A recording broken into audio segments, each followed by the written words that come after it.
നമസ്കാരം സുഹൃത്തുക്കളെ, പുതിയൊരു വീഡിയോയിലേക്ക് ഏവർക്കും സ്വാഗതം. പടപേടിച്ച് പന്തളത്ത് ചെന്നപ്പോൾ അവിടെ പന്തം കൊളുത്തിപ്പട എന്ന് പറഞ്ഞതുപോലെയായി LDFനെ മടുത്ത് UDFന് വോട്ട് ചെയ്തവരുടെ അവസ്ഥ. വലിയ ഭൂരിപക്ഷം നൽകി ജനങ്ങൾ വിജയിപ്പിച്ചു വിട്ടപ്പോൾ ഒരു വലിയ ഉത്തരവാദിത്വം UDFനെ ജനങ്ങൾ ഏൽപ്പിച്ചപ്പോൾ അതിൻ്റെ ഒന്നും തന്നെ ഗൗരവം മുഖവിലക്കെടുക്കാതെ അവർ മുഖ്യമന്ത്രി കസേരയ്ക്കായി തമ്മിൽ തല്ലുന്ന അതിദയനീയ കാഴ്ച. കേരളത്തിൽ ഇനി കോൺഗ്രസ് പാർട്ടിയുടെ ഭാവി എന്ത്? പരിശോധിക്കാം എൻ്റെ നിരീക്ഷണത്തിലൂടെ.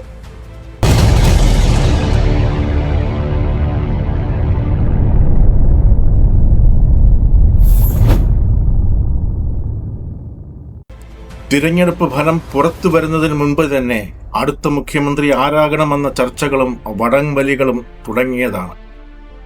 അന്തർധാരകൾ തുടങ്ങിയതാണ്. തിരഞ്ഞെടുപ്പ് ഫലം വന്ന് നാളിത്രയുമായിട്ടും മുഖ്യമന്ത്രി കസേരയ്ക്കായുള്ള വടംവലി തുടരുകയാണ്. വൻ ഭൂരിപക്ഷത്തിൽ UDFനെ അധികാരമേൽപ്പിച്ച ജനങ്ങളെ വിഡ്ഢികളാക്കിക്കൊണ്ടാണ് ഇത്തരം ആഭാസങ്ങൾ അരങ്ങേറുന്നത്. ഗ്രൂപ്പിസവും കുതുകാൽവെട്ടും തമ്മിൽ തല്ലും ശീലമാക്കിയ ഒരു പാർട്ടിയിൽ നിന്നും ഇതിൽ കൂടുതൽ ഒന്നും തന്നെ പ്രതീക്ഷിക്കേണ്ടതില്ല. ജനങ്ങൾ ഇതൊക്കെ കാണുന്നുണ്ട് എന്ന സാമാന്യ ബോധവും വിവേകവും പോലുമില്ലാതെ, ഒരു ഉളുപ്പുമില്ലാതെ പരസ്യമായാണ് ഈ കടിപിടി എന്ന് ഓർക്കണം. പാർട്ടിയുടെ പേരാണ് ബഹുരസം, ഐക്യ ജനാധിപത്യ മുന്നണി. അധികാരമോഹികളായ ഒരു കൂട്ടം ആൾക്കാരുടെ പാർട്ടിയായി മാറി ഇന്നത്തെ കോൺഗ്രസ്. ഈ തിരഞ്ഞെടുപ്പിൽ പാർട്ടിയെ നയിച്ച ആൾ VD സതീശനാണ്. ഈ തെരഞ്ഞെടുപ്പിൽ കോൺഗ്രസ് പരാജയപ്പെട്ടിരുന്നുവെങ്കിൽ ആ തോൽവിയുടെ പൂർണ്ണ ഉത്തരവാദിത്വവും സതീശനായിരുന്നു. KC വേണുഗോപാലും VD സതീശനും അതുപോലെ തന്നെ രമേശ് ചെന്നിത്തലയും 3 പേരും ചേർന്നാണ് നയിക്കുന്നത് എന്ന ഒരു പ്രതീതി ആദ്യമേ തിരഞ്ഞെടുപ്പിന് മുന്നേ സൃഷ്ടിച്ചിരുന്നുവെങ്കിൽ സ്ഥിതിഗതി മറ്റൊന്നായിരിക്കും, ജനങ്ങൾക്ക് മനസ്സിലാക്കാൻ കഴിയുമായിരുന്നു.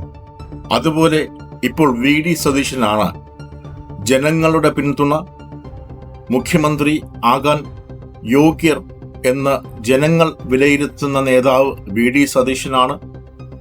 അതുപോലെ തന്നെ UDFലെ സഖ്യകക്ഷികളുടെ പിന്തുണയും ശ്രീമാൻ VD സതീശന് തന്നെ. ഈ തെരഞ്ഞെടുപ്പിൽ കോൺഗ്രസ് പരാജയപ്പെട്ടിരുന്നുവെങ്കിൽ ആ തോൽവിയുടെ പൂർണ്ണ ഉത്തരവാദിത്വവും സതീശനായിരുന്നു. അല്ലാതെ KC വേണുഗോപാലോ രമേശ് ചെന്നിത്തലയോ വന്ന് തോൽവിയുടെ ഉത്തരവാദിത്വം ഏറ്റെടുക്കുമായിരുന്നു. മുസ്ലിം ലീഗ് പിന്തുണയ്ക്കുന്നത് VD സതീശനെ തന്നെ. മറ്റു ഘടകകക്ഷികളും VD സതീശനെ തന്നെയാണ് പിന്തുണയ്ക്കുന്നത്. പിന്നെ ഇവിടെ എന്താണ് കൺഫ്യൂഷൻ? അർഹനായ സതീശൻ തന്നെ മുഖ്യമന്ത്രി എന്ന് അങ്ങ് പ്രഖ്യാപിച്ചാൽ പോരെ? ഇങ്ങനെയൊക്കെ ചോദിച്ചാൽ തങ്ങളുടെ പാർട്ടി ഒരു മഹാപ്രസ്ഥാനമാണ്, നിറയെ മുഖ്യമന്ത്രിയാകാൻ കഴിവുള്ള നേതാക്കളുള്ള പാർട്ടിയാണ്, ലോകോത്തര നിലവാരത്തിലെ തങ്ങൾ മുഖ്യമന്ത്രിയെ തിരഞ്ഞെടുക്കുകയുള്ളൂ, അതുകൊണ്ട് സമയമെടുക്കും എന്നൊക്കെ ഉള്ള വിചിത്രമായ മറുപടികൾ നൽകും. എന്തായാലും മണ്ണും ചാരി നിന്നവൻ പെണ്ണും കൊണ്ടുപോയി എന്ന അവസ്ഥ ഉണ്ടാകാനുള്ള സാധ്യതയാണ് കൂടുതലായി കാണുന്നത്. ഭൂരിഭാഗം MLA-മാരുടെയും പിന്തുണ KC വേണുഗോപാലിനാണ്. UDFന്റെ കേന്ദ്ര നേതൃത്വം ഒരു തീരുമാനത്തിലെത്താൻ വിയർക്കുന്ന കാഴ്ചയാണ് നാം ഇപ്പോൾ കാണുന്നത്. നാളെ രാഹുൽ ഗാന്ധി ഈ 3 നേതാക്കളുമായും ചർച്ച നടത്തുന്നുണ്ട് എന്നാണ് അറിയാൻ കഴിഞ്ഞത്. അങ്ങനെയെങ്കിൽ ആ ചർച്ചയിൽ ഒരു സമവാക്യമുണ്ടായാൽ, ഇനി അഥവാ KC വേണുഗോപാൽ മാറി നിന്നാൽ അടുത്ത പ്രയോറിറ്റി രമേശ് ചെന്നിത്തലയ്ക്കാണ്. കാരണം മറ്റൊന്നുമല്ല, അദ്ദേഹം ഒരു സീനിയർ നേതാവാണ്. അതുപോലെ തന്നെ UDFന്റെ വലിയ പദവികളിൽ ഇരുന്നിട്ടുള്ള ആളാണ്, സീനിയറാണ്, അനുഭവജ്ഞാനവും പരിജ്ഞാനവുമുള്ള ആളാണ്, ആഭ്യന്തരമന്ത്രി ആയിരുന്ന ഒരു വ്യക്തി കൂടിയാണ്. പാർട്ടിയിൽ ജൂനിയറായ VD സതീശന് ഒരുപക്ഷെ ഉപമുഖ്യമന്ത്രി സ്ഥാനം നൽകാനും AICC തീരുമാനിക്കാനിടയുണ്ട്. എന്തായാലും തങ്ങളുടെ നേതാക്കന്മാർക്കായി UDF പ്രവർത്തകർ തെരുവിലിറങ്ങുന്ന കാഴ്ചയും നമ്മൾ കണ്ടുകൊണ്ടിരിക്കുകയാണ്.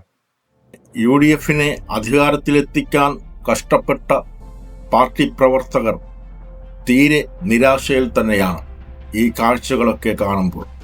അതുപോലെ തന്നെ വലിയ പ്രതീക്ഷയോടെ കോൺഗ്രസിന് ഭരണമേൽപ്പിച്ച അല്ലെങ്കിൽ UDFന് ഭരണം ഏൽപ്പിച്ച ജനങ്ങളും കണ്ണു തള്ളി നിന്നുകൊണ്ടാണ് ഈ കാഴ്ചകൾ കാണുന്നത്.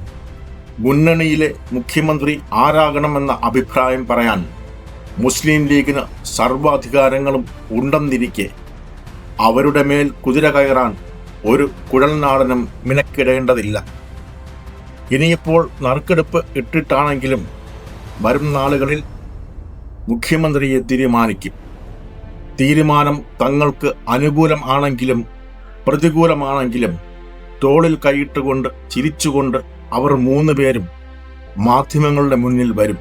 എന്നിട്ട് ഒരു ഉളുപ്പുമില്ലാതെ തങ്ങൾക്കിടയിൽ ഒരു പ്രശ്നങ്ങളുമില്ല, ഇതൊക്കെ വെറും മാധ്യമ സൃഷ്ടികളാണ്, ഇത് ഐക്യജനാധിപത്യ മുന്നണിയാണ്, ഞങ്ങൾ ഇങ്ങനെയൊക്കെയാണ് എന്ന് ഒരു ഉളുപ്പുമില്ലാതെ ജനങ്ങളോട് വിളിച്ചു പറയും. അത് കഴിഞ്ഞാണ് കലാപരിപാടികൾ തുടങ്ങാൻ പോകുന്നത്. കുതുകാൽ വെട്ട്, മറുകണ്ഠം ചാടൽ, കാലുവാരൽ, പിന്നിൽ നിന്നും കുത്തൽ, സ്ത്രീ പീഡന പരാതികൾ, ഹണി ട്രാപ്പ്, ചിരിച്ചുകൊണ്ട് കഴുത്തറക്കൽ, അങ്ങനെ കലാരൂപങ്ങളുടെ എണ്ണം വർദ്ധിച്ചുകൊണ്ടേയിരിക്കും.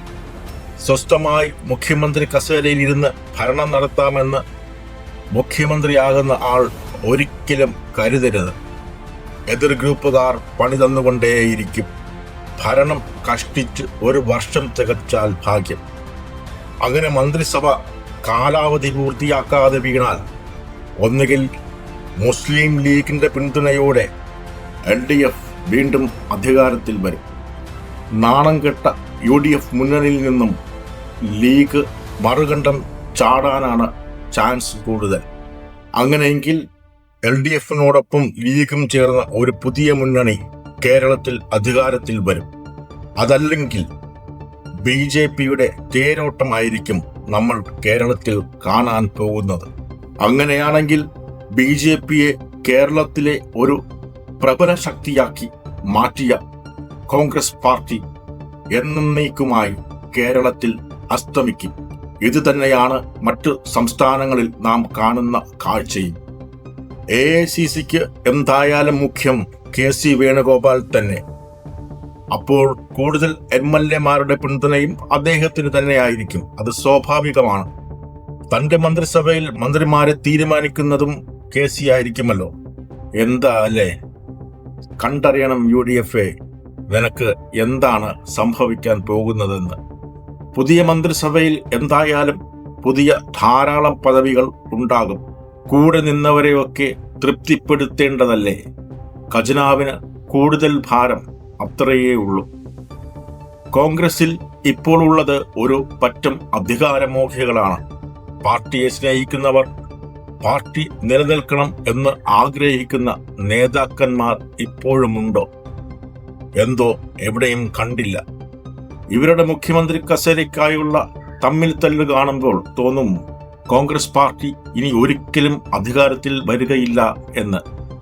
ഒരു കോൺഗ്രസ് മുഖ്യമന്ത്രി സ്ഥാനം ഇനി ഉണ്ടാകില്ല എന്ന്. ഈ കണക്കിനാണ് ഇവർ മുന്നോട്ടു പോകുന്നതെങ്കിൽ അത് തന്നെയായിരിക്കും സംഭവിക്കാൻ പോകുന്നത്. ഇതാണ് കോൺഗ്രസിന്റെ അവസാന മുഖ്യമന്ത്രി കസേര. പുതിയൊരു നിരീക്ഷണവുമായി വീണ്ടും കാണാം. നന്ദി, നമസ്കാരം, ഗുഡ് ബൈ.